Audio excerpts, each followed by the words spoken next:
let's just say that I think for most of us, it's pretty far out there. And yet, I read that this was the most powerful spiritual experience of your life. Certainly in the top spiritual experiences of my life. Yes. What'd you do? What was it? Tell me the story. I participated in the Johns Hopkins psilocybin trial with religious professionals. So I'm one of a small group of people who have done that. I think they had roughly 25, and there was an NYU study, and I'm not sure the number of participants in it, but where they asked people who had a religious background to come and basically try the same psychedelic ingredient that's in magic mushrooms, and to have a trip experience and then be able to describe that. I think the intent was to try to see would religious professionals describe it as a mystical or spiritual experience. You're listening to The Thinning. Let's see what opens up. Kerra, it is good to see you. How you doing? Pretty good. It's good to see you too, Steve. All right. First, I want to know I just want to get right into the history of things. How did we meet? What's our common connection? We met when I was a pastor in Oak Ridge, Tennessee, and you overlapped there. And I think we had plenty of beers together at Buffalo Grill, mostly. Buffalo Grill, yeah. As part of clergy gatherings and just, caring for each other and being in ministry. And it was a good cohort of folks there that were trying to do good work. And it's one of the few places in East Tennessee where clergy can get together over a beer, because the rest of East Tennessee is not so friendly toward even the mention of such things, I think. Sure thing. Yeah. Oak Ridge is a unique place. For me, it's where I was born and raised. It's everything. I came back there in 1998, I think, right as Bill Clinton was getting into it was 1999 as Bill Clinton was getting into big trouble, and I remember that as a hallmark of my entry point back into the community. But it's Oak Ridge is Oak Ridge. It's a town full of scientists. I mean, what was your experience at First Pres? How did you encounter that connection between faith and science-y things and all of that? Yes, I moved there in 2003 to be the pastor at First Presbyterian, and found that it was a congregation of very interesting people with a lot of scientific knowledge. So there were a number of folks who had, even some former Manhattan Project folks who were still there and retired, and had some stories they could tell and some stories they couldn't tell because a lot of their work was secret. And then there were a lot of physicists who thought about things deeply and talked a lot about quantum type things, which I think is piquing some interest in the area of science and religion overlap. But they also were very concrete thinkers, and they didn't want a lot of they wanted to know how to do their faith more than how to think about it sometimes, and how to be in the world. So we talked a lot more about action than we did about theology sometimes. Yeah, so I think that's one of the things that sets Oak Ridge churches apart. For some people, I think there's a sense that it's kind of this set of ideas. Faith is this big set of ideas, and then there are people who I know one guy that I can remember. I won't mention his name. He's gone on to the great beyond since I was there, but man, he was a physicist, and he did not tolerate any stuff. He didn't want any empty ideas. And if you came to give a presentation at a Sunday school class, he was there and he was going to give it to you. He was going to try to nail you to the wall because, one, he had kind of an agenda. He wanted to disprove what he perceived to be silly ideas. But I really appreciated that because for me, it was, you can't, this is about life. It's not about big ideas. It's not about things to think about. It's about reality and trying to understand reality, trying to connect things that have happened to us that don't make sense, but should make sense somehow. And so what is it? Is that we did something, or we experienced something that was so far outside the box that we couldn't really connect it to any kind of explanation, or are our explanations just not good enough?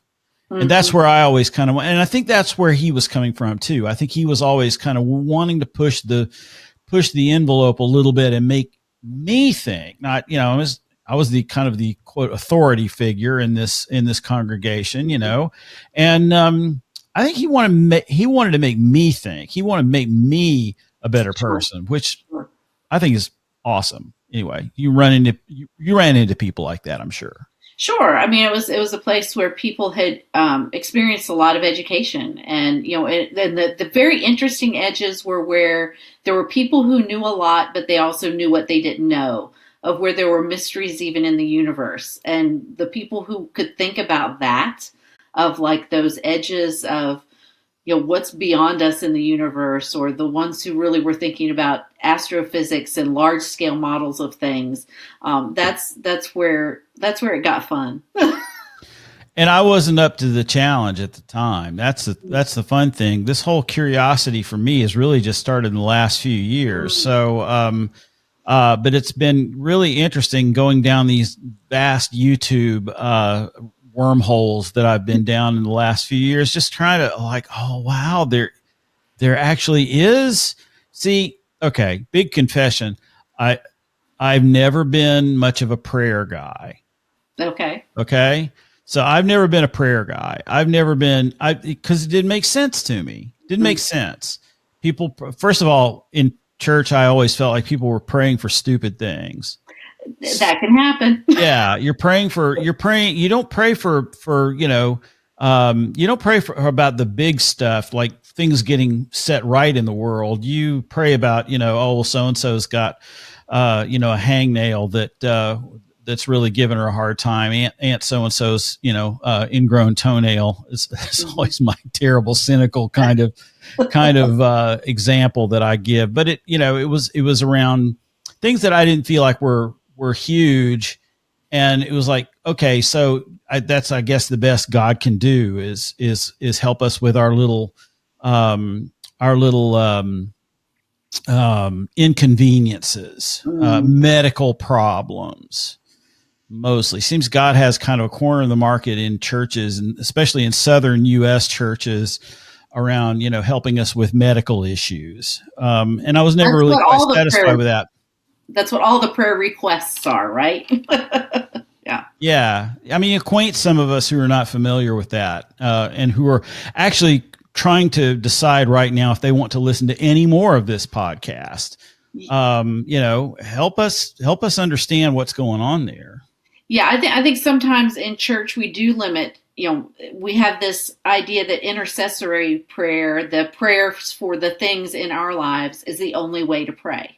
That you can only pray by asking for help with this medical condition, or even if you're celebrating a joy, you might thank God in some of those kinds of prayer requests. But we don't get into the down and dirty with God of what are we angry at God about? What are we, feeling despair about in the world? But if you go into the Psalms in Scripture, they're full of that kind of language. It's not just about someone's ingrown toenail. It's about who does God favor and why, and when is God pissed off at us and why. So those questions do come up in big ways, and I think teaching people to pray in different ways, whether it's with silence, whether it's with anger, whether it's with action.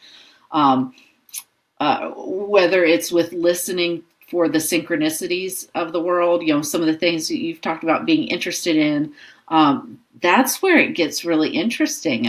There's so many different ways of praying, and if you learn some of those, then you can open your mind to a lot of different ways that God engages the world, other than just was I healed from my affliction or not? And so, Tell me, let's go back like really, really far. Let's go back as far as you can remember. My sense is, and I may be wrong, but unlike myself, I think you are kind of a prayer person. I think spirituality has touched you, has interested you in the past. Where did that begin? Can you recall like where that journey started in your life?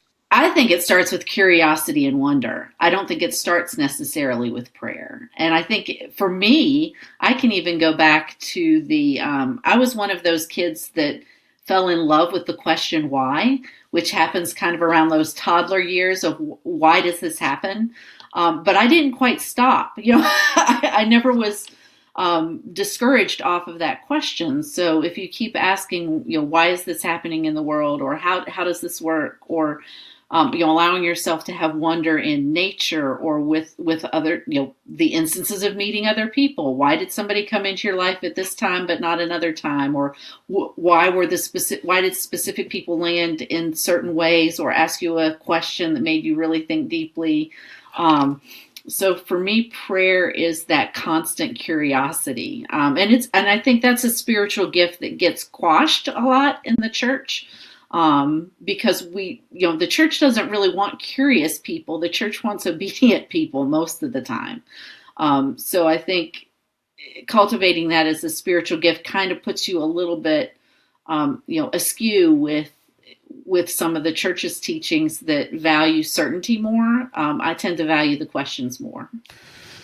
Interesting. Why the hell do churches want certainty? What's the impulse there, in your opinion? Certainty is predictable.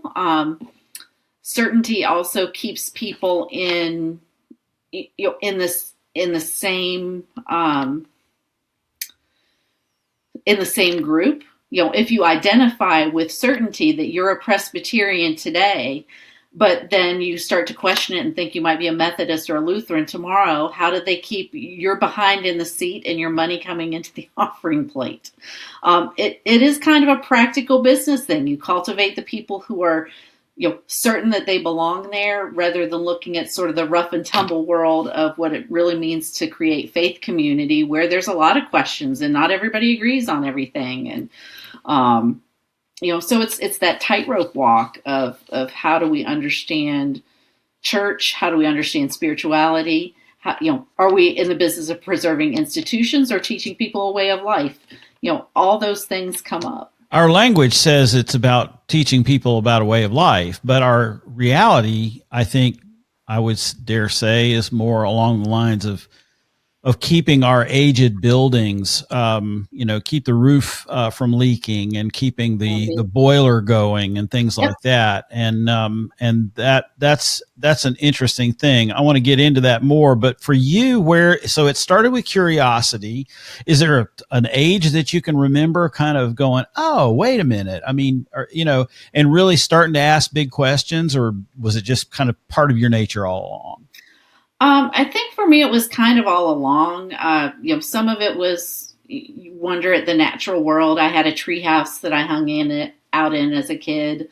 For whatever reason, I liked going to church and I liked listening to what was being said. And I would follow around the pastors and ask more questions, which fortunately for me was welcome and not discouraged. So it gave me the opportunity to continue to open up that dialogue with the ministers who were part of my home church, and to continue just wondering, who are these people in the Bible? Why do they tend to be kind of, miscreant types that God keeps picking? And if you start following those narratives and go, okay, God seems to be working along the edges. What does that mean for us? What does that mean for me? I think that's where it got interesting, and I wanted to know more. So the spirituality kept developing. I would take more classes, and then took classes in college, and then took classes in seminary, and and continued to want to learn and grow. So there's also what I'm hearing also in your language. In church, we're very good at anthropomorphizing God and giving God even a gender and certainly personifying or personalizing God and a relationship with God. And that I think is again another characteristic of specifically Southern religion, but really everywhere.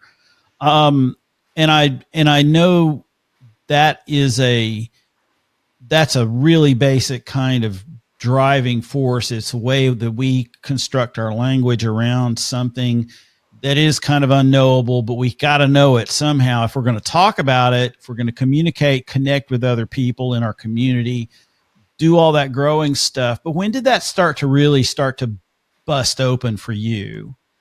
I'm not sure I can pinpoint an exact time, but I think that the deeper I got into Bible study and theological study, where you start to realize that, religion in the broader sense both has this sort of personified God, the God that is like human beings, and this sense of, the void or the mystery that is beyond anything that we can understand. And I find that concept incredibly intriguing.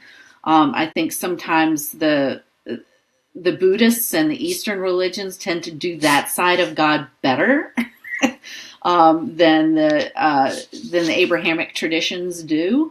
Because the Abrahamic traditions tie it into, this is the God of my people. This is the God of my ancestors. This is the God who we know personally through Jesus Christ. Instead of saying, okay, there's this, almost like the Star Wars God, the Star Wars Force is out there too. The force isn't very personal. You don't No. you don't put a name to the force other than just calling it the force. Yeah. And it's not located anywhere, right? Right. And that's a little different from especially the kind of the notions that we learn about God in Sunday school. Yeah. Yeah. And I think it's an important concept to, bring into a sense of spirituality, because sometimes you need to hear sort of the Job's God, the voice from the whirlwind saying, it's time for you to shut up because you don't know everything about everything. And that sense of awe doesn't happen if you only have the sort of, it's me and Jesus kind of looking at things. So we're gonna fast forward a little bit. Sure. And we're gonna talk a little bit about something. And we haven't talked about this before. I've been watching the story of this unfold on social media to whatever extent you can. You've been able to put it there, but I heard about something you did that is, let's just say that I think for most of us, it's pretty far out there. And yet I read that this was the most powerful spiritual experience of your life. It's certainly in the top spiritual experiences of my life. Yes. What'd you do? What was it? Tell me the story. I participated in the Johns Hopkins psilocybin trial with religious professionals. So I'm one of a small group of people who have done that. I think they had roughly 25, and there was an NYU study, and I'm not sure the number of participants in it, but where they asked people who had a religious background to come and basically try the same psychedelic ingredient that's in magic mushrooms, and to have a trip experience and then be able to describe that. I think the intent was to try to see would religious professionals describe it as a mystical or spiritual experience. And I certainly came away from it with, it was exactly that. It was tremendously powerful. The study, as it was set up, had 2 trials, active trials with the drug that were a month apart. And my first experience was so incredibly just powerful and kind of unbelievable that I declined the second part of the trial because it felt like I was not ready to enter that journey once again. I question now if I would, I think there may come a time when I'm ready to take that kind of journey at a different stage of my life, but I wasn't ready a month after the first time. Hold on. Wow. Because, that's not something I don't think I've ever heard anybody describe any kind of, medication related experience as in, oh my gosh, this was so big that I'm not ready for it. Help me unpack that. Help me understand that. Um, This wasn't just a feeling of, being woozy or having too much to drink. This was something that really opened you up in a way that was profound and what's the word? Disturbing? Is that a good word? Disturbing is not the right word either. Profound is a closer word. The way it timed out for me was I did Holy Week services in the congregation that I was serving at the time, and then that Monday I left for Baltimore, and Tuesday of the week after Easter was when I had the trip experience. So I was sort of in the Easter experience, the resurrection experience, all of that, as I took this journey. And the repeated pattern in Christianity of life, death, and renewal or resurrection that is a pattern kept repeating during my experience. So there was, a sense of that. Yeah, stop just a second. I want to again. I want the listener to understand, because we clergy can look at each other and we're like, oh yeah, I know what you're talking about. It's like this, but lay people maybe not so much. But within Christianity, there's always this kind of this cycle from birth to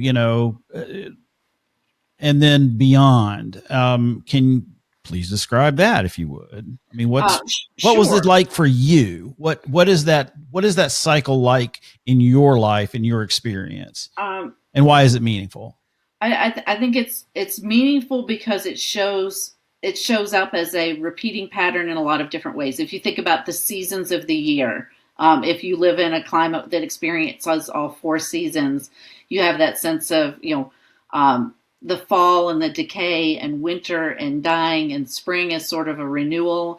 And there's that same kind of pattern that happens in the passion narrative of Jesus. He's put on trial, he's executed, he goes through these really difficult times of giving of himself and experiencing great suffering, and that suffering becomes transformed and transformative for the person.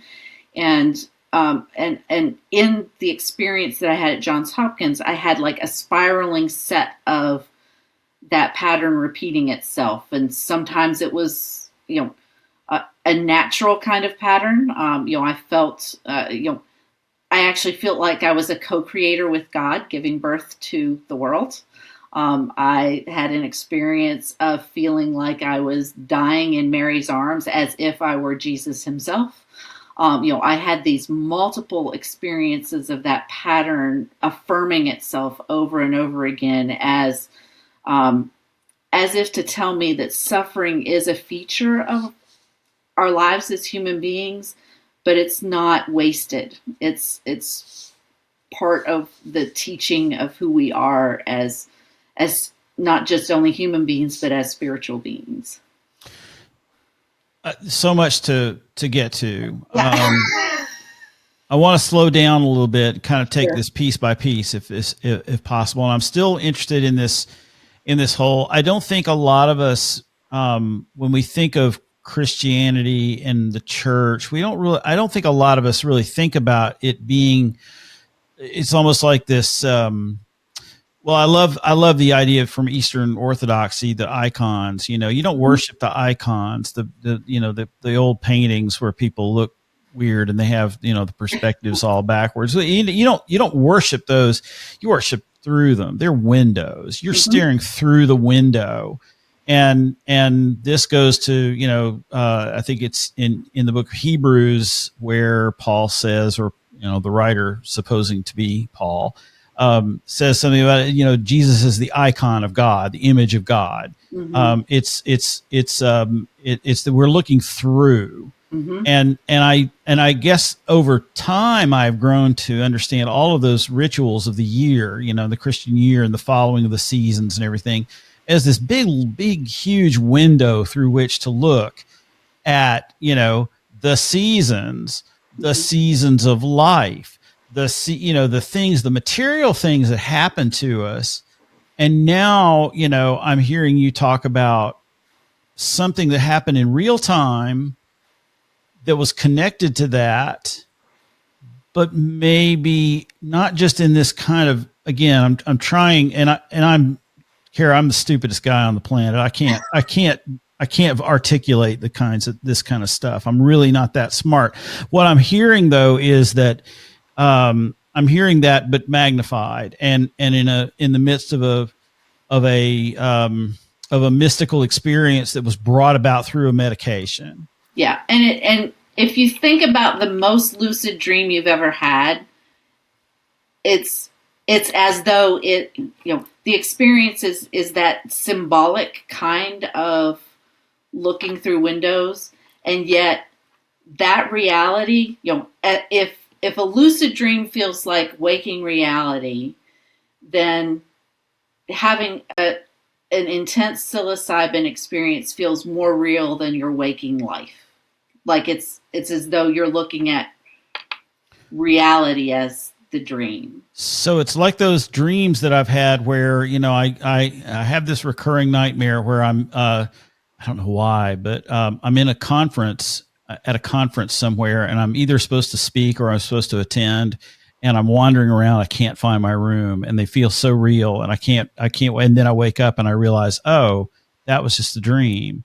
So you're saying what you experienced was more real, and I'm trying to be a little flip here. Obviously my stupid recurring dream, they are power. I mean, I remember them, Right. and in the moment I'm thinking, I'm not really realizing that it's a dream. It feels Right. very real.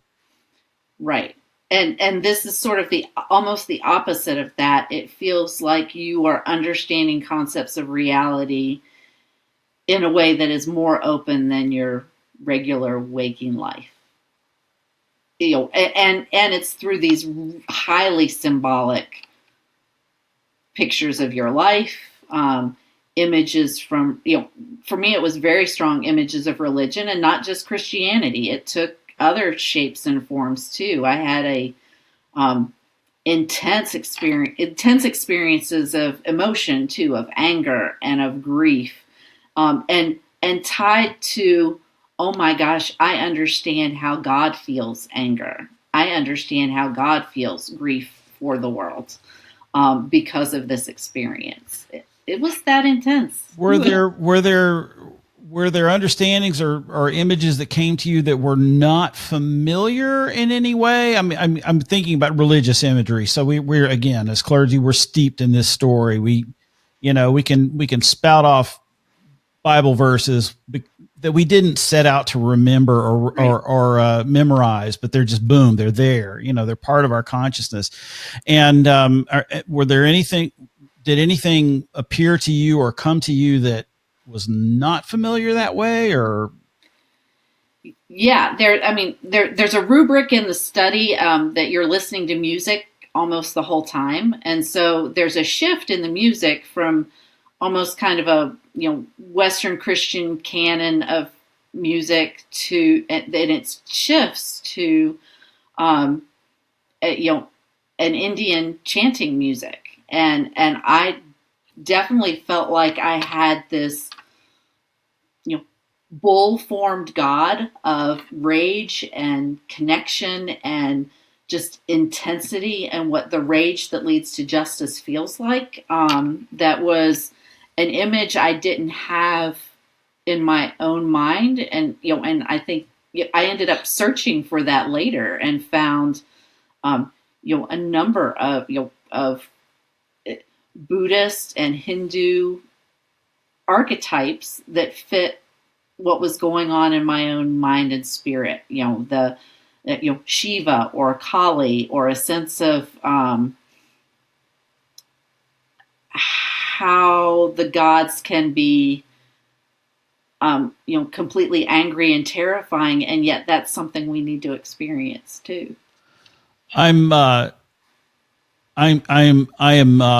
I've reached this point where now I am out of my own personal concepts. So I'm gonna have to go back to the only thing that I can that just keeps coming to my mind right here is again this idea of an icon, of an image that is, inert.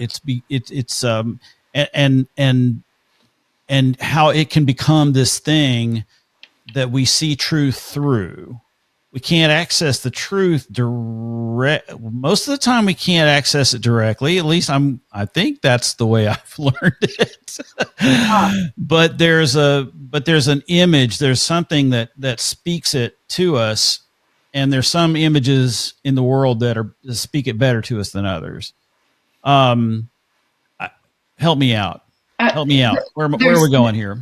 There was something, the study intentionally was high dose psilocybin, so it wasn't a you may or may not have this experience. It was here you go, you're invited on this bullet train to something completely different, and it actually, I think it felt more than just a window. It felt like a direct experience of the divine. I mean, I can think of other times in my life where I've had a spiritual moment that I felt like I was having direct communication with God, direct union with God, and this chemical and that feeling are very much intertwined. And so back to the experience itself. Mm-hmm. You said you felt as though in one point you were giving birth with God. You were co-creating. One of the things I understand about this experience is that you can't really go back and it's kind of hard to remember. You have to jot some things down immediately afterwards, maybe, but some ideas may stick with you. Is there any way you can describe that to me? I would say rather than not remembering, because I remember it clearly, it's describing it that's hard. It's putting it into to words. It's trying to F the ineffable. So it's you're trying to get to that place where you can speak of what it was like. I mean, I've got 2 children. I've given natural birth. I know what birth can feel like. It felt like labor, and it felt like creation, and I could feel the divine feminine presence with me and through me, and it was a sense that the world was coming out of this kind of creation. I mean, a very much a maternal, earthy kind of world, and it was beautiful, and it was frightening, and it was messy, and it was like, sweaty and physical. Like it was all of those things. What else did you run across while you were there? The oddest part, but also the very truest part of the Holy Week experience for me was, in part of the experience, I felt kind of like you feel very connected to your body, but also not very connected to your body. And I was not in a clear space of where my body was sort of in the room. And I got up on and then fell off the couch. And when I did, I landed on the floor, and my 2 guides came over to kind of, make sure I was okay. And, the one who was, an old woman who was a little bit older than I am, sort of put her arm around me, and the image of Michelangelo's Pietà, the artwork of Jesus in Mary's, I literally was Jesus in Mary's arms, and it felt like it's breathtaking, and it was feeling all the suffering, all the hate of the world that comes to Jesus, and all the love that came from Mary, and that it was absolutely okay for me to die in that moment. Any fear that I've had about death has been changed by the experience. And I've heard, some of the other psilocybin studies are done with end of life patients, who are able to, sort of let go of some of the fear of having a terminal diagnosis. And I'm in my mid 50s, so I don't know if it'll last all the way to whenever my time comes. Got to happen sometime, right? Yeah. But it certainly was this is just another window, another transformation, another portal. And all the love that we've experienced here continues, and the suffering that we experience here is transformed. So I don't know if I'm ready yet to kind of get into the what does this all mean kind of thing, but what do you, I mean, as you've reflected on this, and how long ago did you do this? This was it was 2019, so it was the Easter of 2019. So it happened right before COVID. Right. That's the marker. Some of us, pre or post. Yeah. Yeah. We used to think about, was it before 9/11 or was it after 9/11? This is, pre-COVID, post-COVID. Wow. Okay. Kerra, you're a pastor and preacher, so I'm afraid you're going to have to try to put this into words. That's your job. It's your profession. Yeah, you have to do it. So I know you can. I'm being silly. But what is? I mean, were there any other characteristics that you would describe? So any more ways that you could take us along on the journey with you? Something you may understand well is music feels different. And I think for musicians probably have a glimpse of it in ways that I, as a non-musician, don't understand. But like the way that music moves through your body, and you hear about that in people who have sacred music experiences together, that it becomes a whole body experience. Well, mine wasn't sacred music. It was it was playing in a band that was with guys that I you probably know most of them from the Knoxville area, but guys that I played with since college, and we would go, do anybody would hire us, we'd go play, and we'd play for 4 hours straight with no breaks. Right. And everybody in the band was better than me. And that's the way I like it. I like playing with people who bring me up. And yet, and I talked to one guy, it was Wendell, Wendell. Mm-hmm. And I told him, I said, Wendell, I've never done cocaine. However, I feel like playing with you guys is as close to cocaine as I can imagine. So that's my connection point. Yeah, music. It's and when you're clicking with other players, see, I'm sitting up on my seat. Like, you can tell I'm really hyped about this idea, but yeah, you're clicking with other people, you're connected, you're speaking a language that's beyond, there's no notes on the page anymore. It's happening. And I'm actually interviewing somebody for this podcast in a couple of weeks that plays, she plays drums for a Led Zeppelin cover band. Okay. And so we're going to talk, and she's a channeler, and we're going to talk about the way music is part of, channeling something. And I'm really kind of interested to see what it's like to channel John Bonham. But anyway, I digress.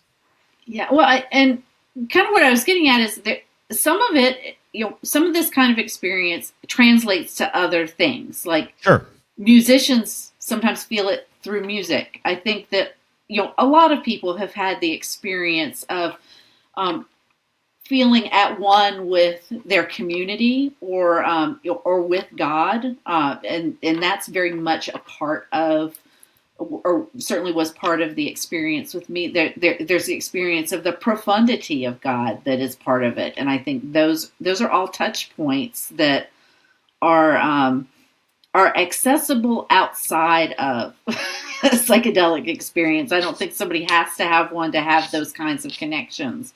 But it's a magnification of that, and it's a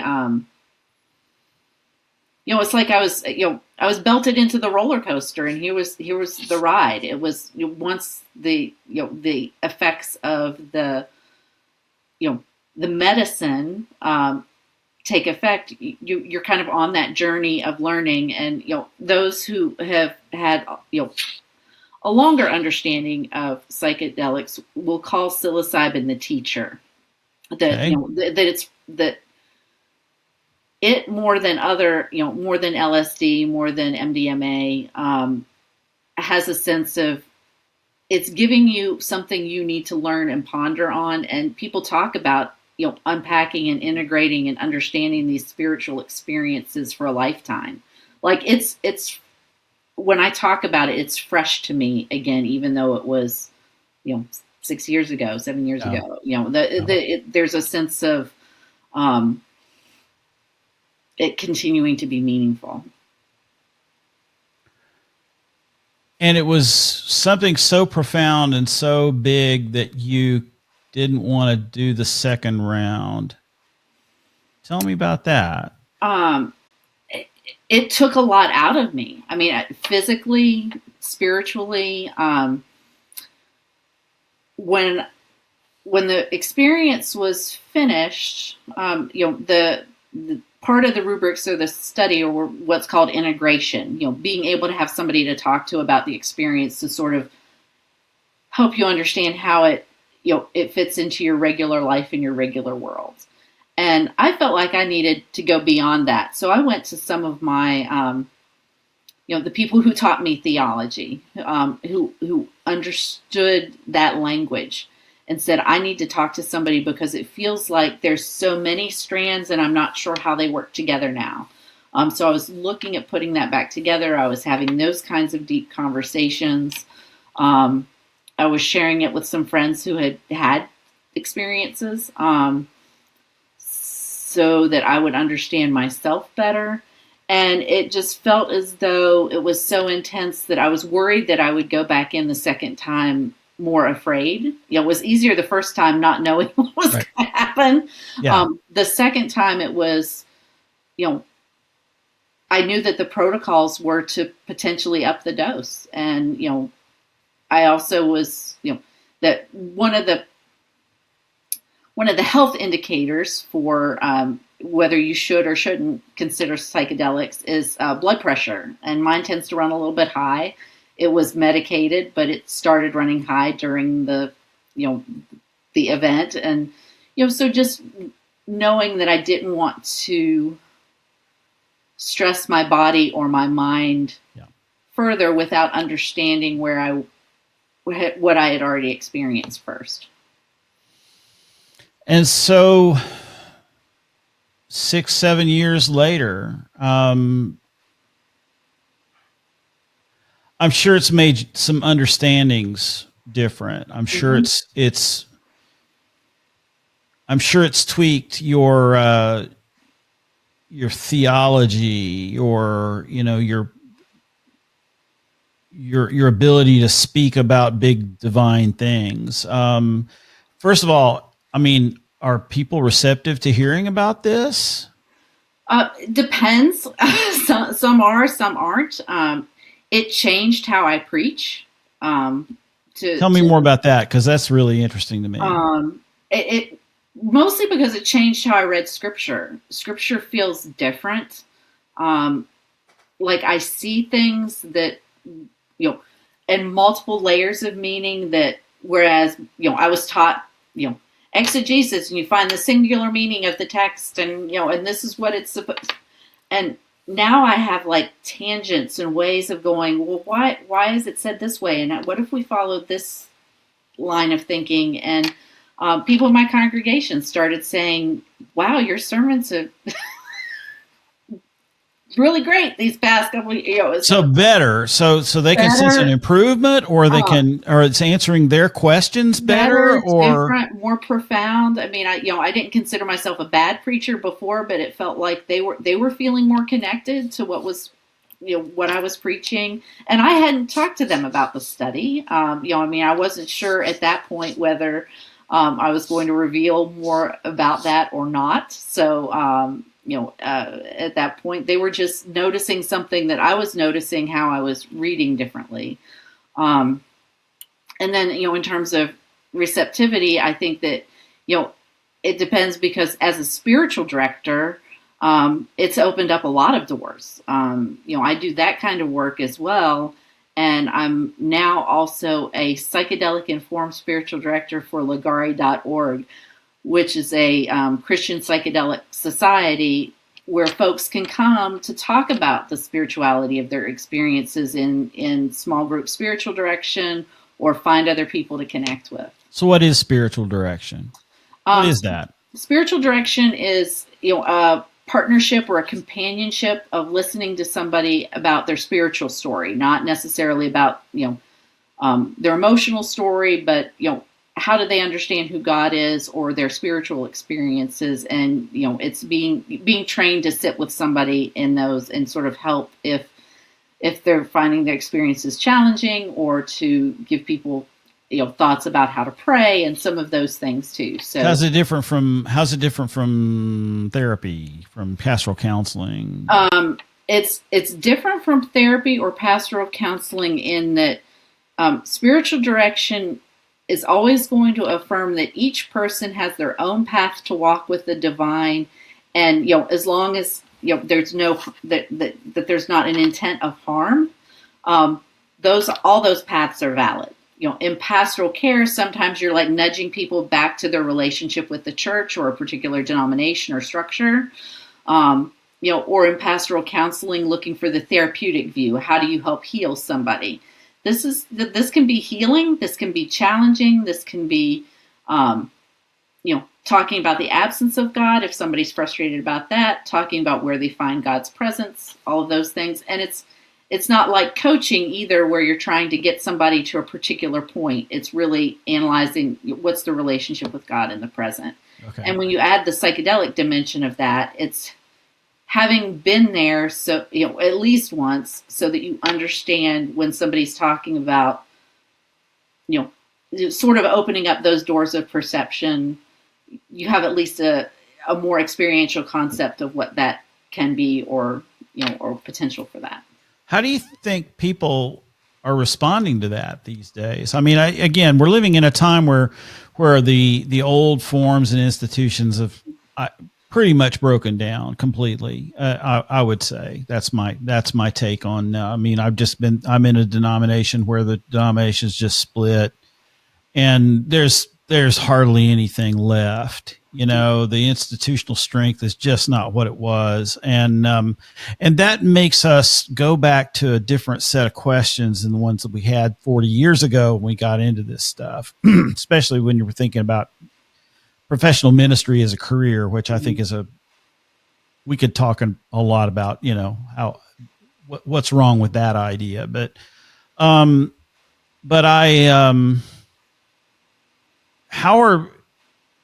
how do you feel like people receive this now? Is it church people that come to you at Ligari, or is it people outside the church that are not at all interested in?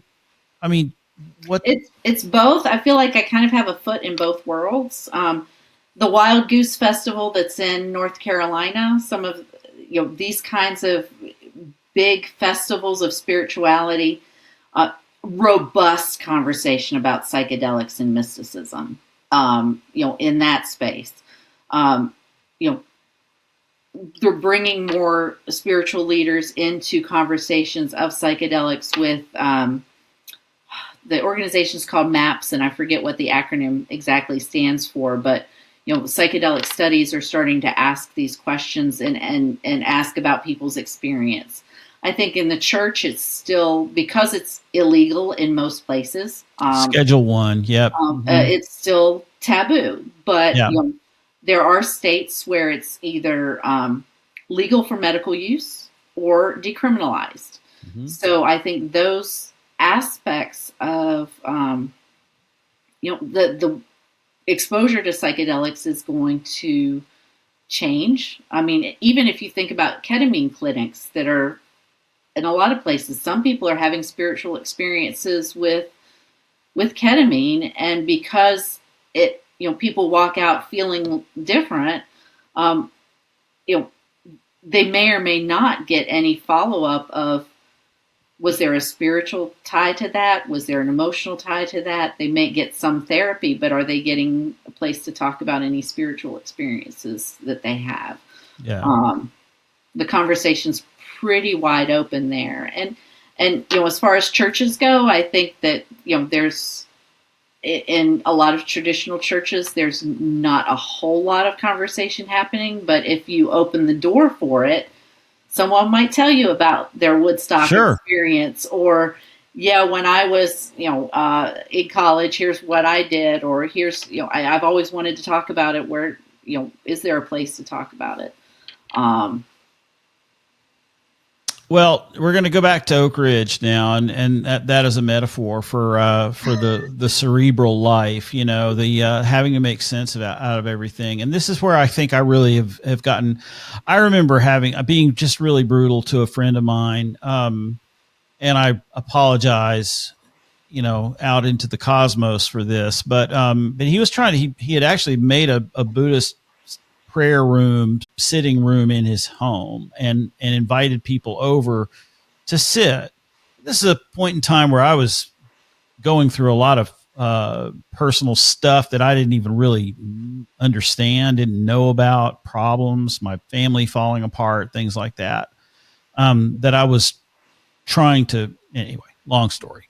And a lot of that energy was directed toward very outward kind of stuff. It's like, okay, I don't understand the prayer thing. I don't understand, God is the wish granting genie. And, that doesn't make any sense to me. Religion is huge for me. And it's because I connect so much with the first three gospels, Matthew, Mark, and Luke, and the Jesus that is, shown in those three writings. And, and so for me at that time, it was like, well, I told him, I said, he invited me to come to his room and just sit. And I was like, I got no time for that shit, man. There's a world out there that's broken, and I got to do something about it. And we could say, well, that was my own, projecting my own brokenness out into the world. It was, we can do all kinds of things, but let's be honest, the world is kind of messed up right now, and we need all the people we can do, all that we can to try to, heal that, make it better. And at that time, for me, it was, I got no time for this woo-woo stuff, because there's a broken world out there that definitely, there's people losing their lives that are, well, what if, as we are starting to ponder now, what if going all the way back to the big stuff here, what if consciousness is the root, and all that we know in this world, in this life that we live, stems from consciousness? What if it's not the materialist kind of point of view that well, our brains are these big computers, and they just got wired up just right, so boom. I've never been able to square with the idea that I somehow this interior life that I have is in these little. I look at the world through these eyes, like I'm looking out through these windows, these two eyes. How does that work? How does that work? I've always felt like consciousness, and our being was so much bigger, right? And so much more, and so much more than what could really be contained in these frail bodies that we have.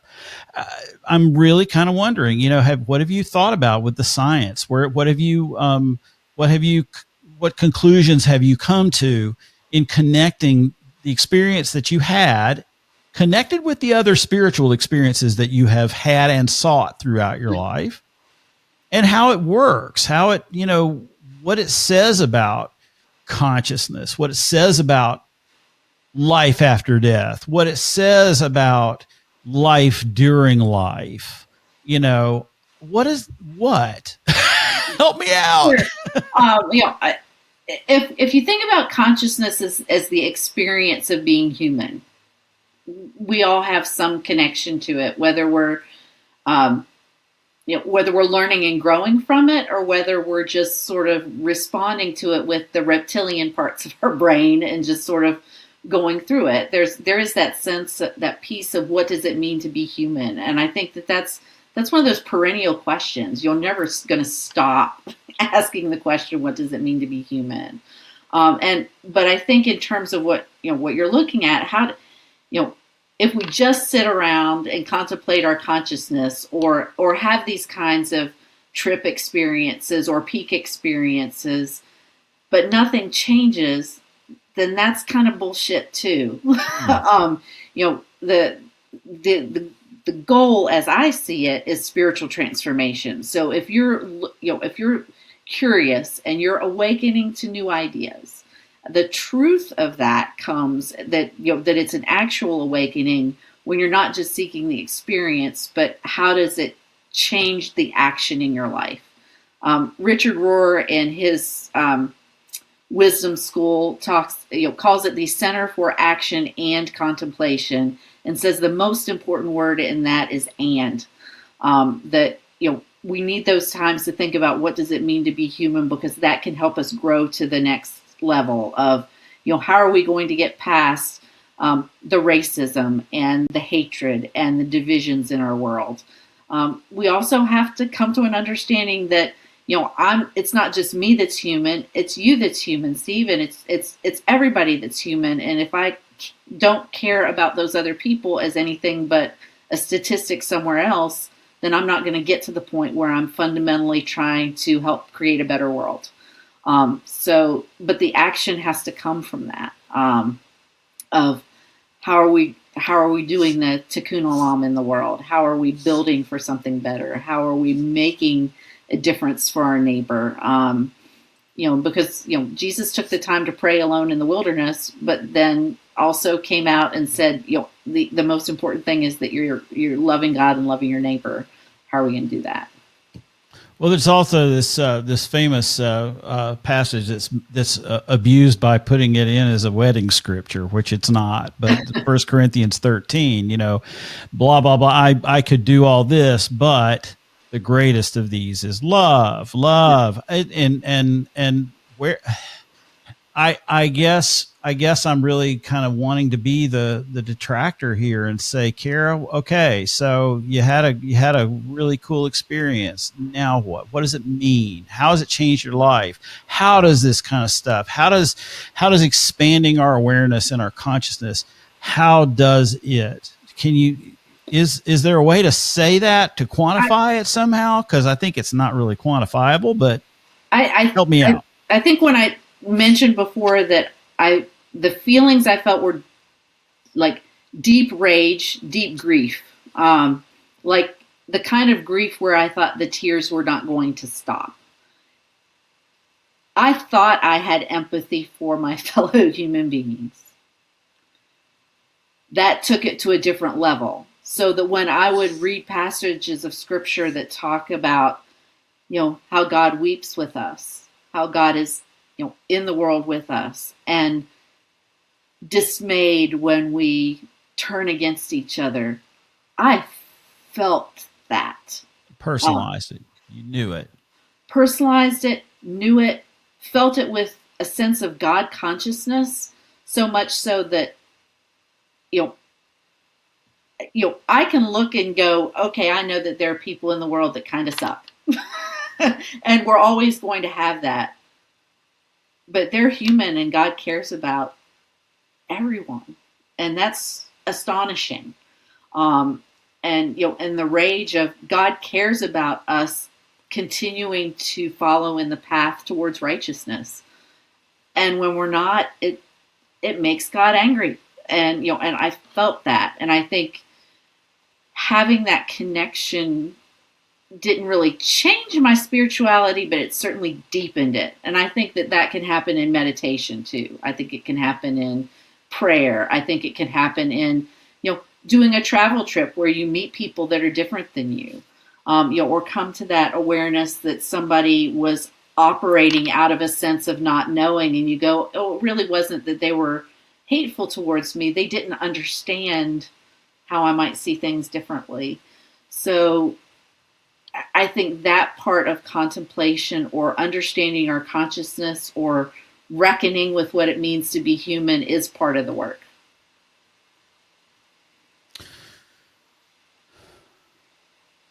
Wow. There's a lot to think about here, Kerra. I don't know if you noticed that. You wrote a book. I did. Yeah, I want you to tell me about your book, because there's a chapter in it about this specific thing, but there's more to the book than just this. Tell me about your book.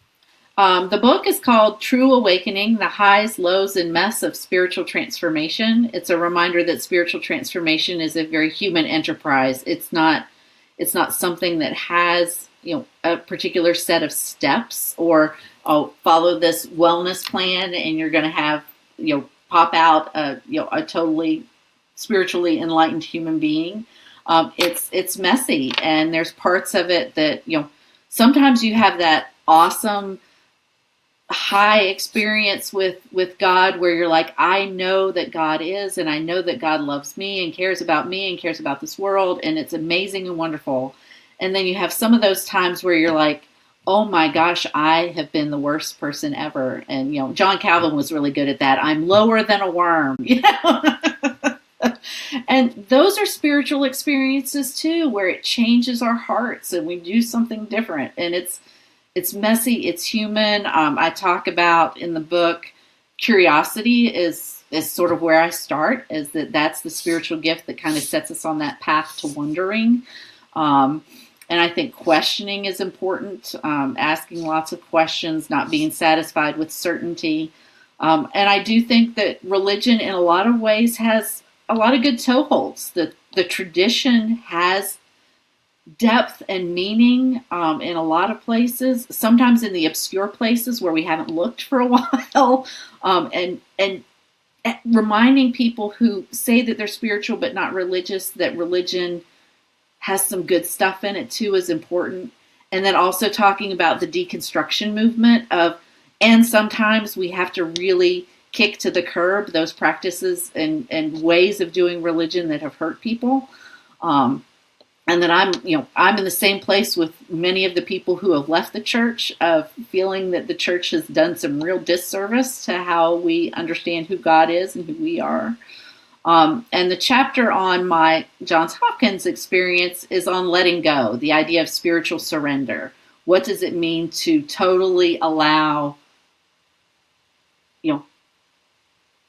the spiritual understanding, God's spirit, to wash over you and into you, and allow that? And there was no choice. Once you're on that train, it is going to happen in a way, and that every religion talks about spiritual surrender in one way or another.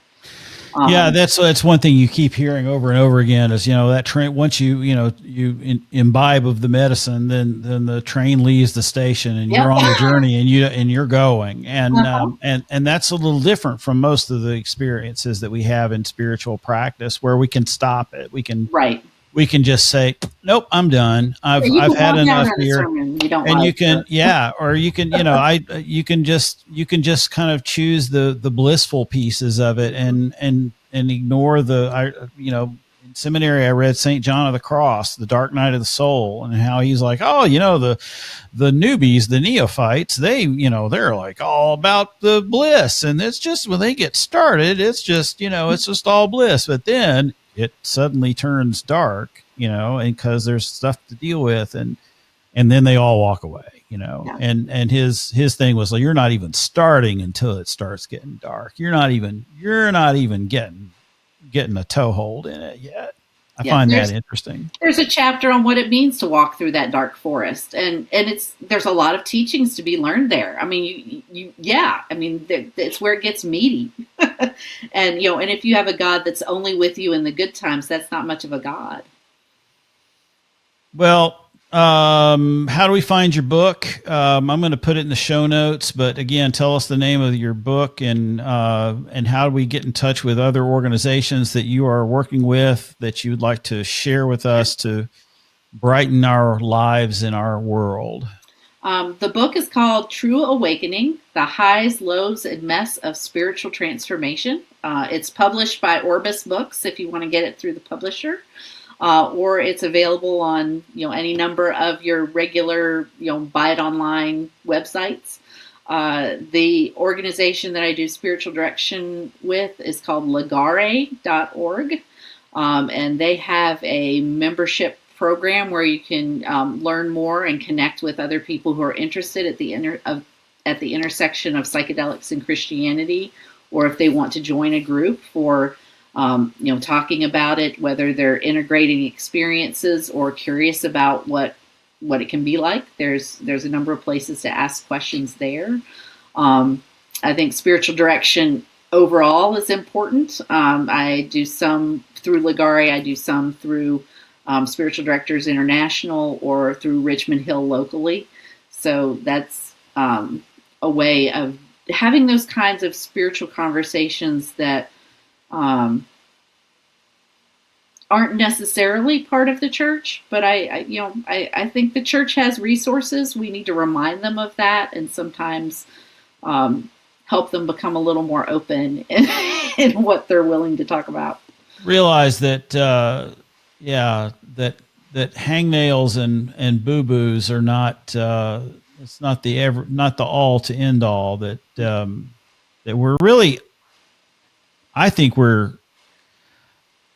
The more I think about it, the more I live. It seems to me that the Einstein moment, the simple equation E equals MC square, is actually the God is love stuff in the epistles of John. God is love. Boom. That's it. Yeah.